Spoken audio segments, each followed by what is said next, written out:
म्हणजे स्वतःशी स्पर्धा करणं, इतरांची स्पर्धा नाही.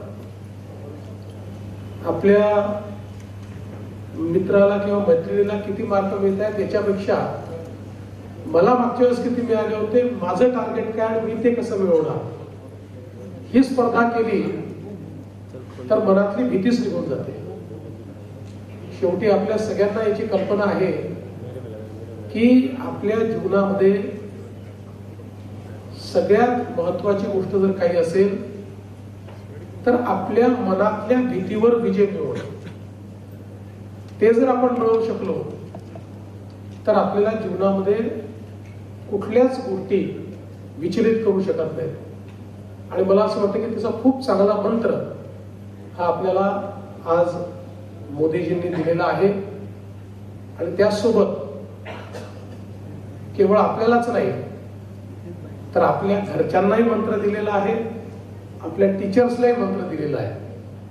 त्यामुळे तुमचा मंत्र हा तुम्ही समजून घ्यायचा आहे, घरच्यांना समजून सांगायचा आहे आणि टीचर्सला समजलेलाच आहे. त्याच्यामुळे मला असं वाटतं की खूप चांगल्या प्रकारे आपल्या जीवनाचा पुढचा रस्ता कसा असेल या दृष्टीनं एक चर्चा या ठिकाणी झाली आहे. मला अपेक्षा आहे की तुम्हाला देखील आवडली असेल. आवडली ना? आवडली? यातनं नवीन शिकायला मिळालं की झोपले होते, जागे होते ना सगळे? मला असं वाटतं की निश्चितपणे ही आता युट्यूबवरही उपलब्ध आहे. त्यामुळे जर पुन्हा पाहायची इच्छा झाली तर ती पुन्हा एकदा बघा. त्यातले काही मुद्दे तुम्हाला आवडले असतील तर ते मुद्दे पुन्हा एकदा बघा आणि त्यातनं पुढच्या काळामध्ये म्हणजे बघा, हा कार्यक्रम काही तुम्ही इथे आले, कार्यक्रम बघितला, निघून गेले एवढ्यापुरतं सीमित नाही आहे.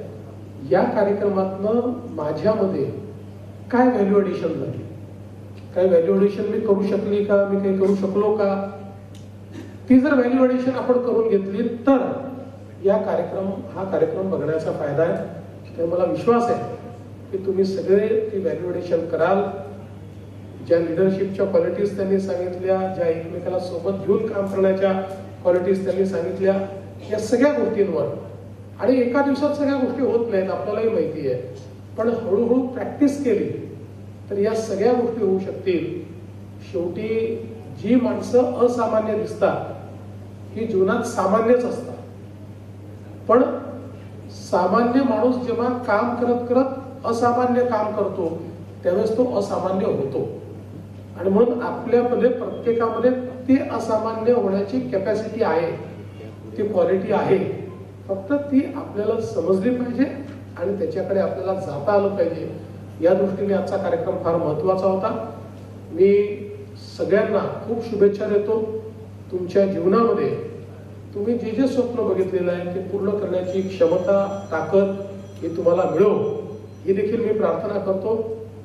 तुम्हाला येणाऱ्या परीक्षेकरता मनापासून शुभेच्छा देतो. पण आता यावेळची परीक्षा ही टेन्शन शिवाय, विदाउट प्रेशर, विदाउट टेन्शन, ही आपण निश्चितपणे त्या ठिकाणी परीक्षा देऊया. एवढीच सर्वांना शुभेच्छा. खूप खूप धन्यवाद. खूप खूप शुभेच्छा. धन्यवाद देवेंद्रजी. सर्व स्टुडंटने आपल्या जागेवर बसायचं आहे. मी सूचनेकरता सचिन सरांना माहिती देतो. जेवणाची आपली व्यवस्था आहे. तर मुख्यमंत्र्यांनी विद्यार्थ्यांना मार्गदर्शन केलेलं आहे.